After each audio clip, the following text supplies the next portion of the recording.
Shqipëri mbrëmjes së dieshme zyra postare që ndodhet pranë tregut të Orizit është pa energji elektrike si pasojë një defekti, ndërsa në orët e para të mëngjesit pensionistët janë gjendur pranë kësaj zyre për të marrë pensionet e tyre, por ora po shkon 11 dhe ende ata nuk kanë marrë pensionet. Kjo si pasojë e defektit që tashmë ende nuk është zgjidhur. Pensionistët presin me orë të tëra në radhë, posta pa energji elektrike që prej mbrëmjes së dieshme.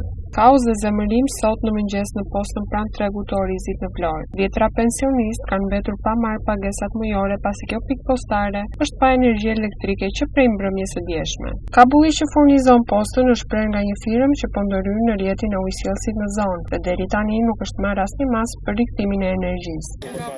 Po që në ora 7 kam ardhur. Pensioni im është 110.000 lekë kam pension. Parat kanë ardhur, po s'ka dritë. Do iki, ala shkart në atje do iki, qëndroj dot. Këtu te posta që ne po marrim pensionin, do marrim pensionin, nuk ka drita. Unë s'marr vesh. Këtu në postat shqiptare të Vlorës të gjithë Shqipërisë do të jenë 2 linja. Të paktën të vendosin një gjenerator. Pavarësisht situatës së rëndë, posta qendrore ende nuk ka reaguar për të marrë masa për zvendësimin e kabllit elektrik. Ndërkohë të moshuarit presin në kushte të papërshtatshme në mvap dhe pas një informacion se kur mund të marrin pensionin e tyre.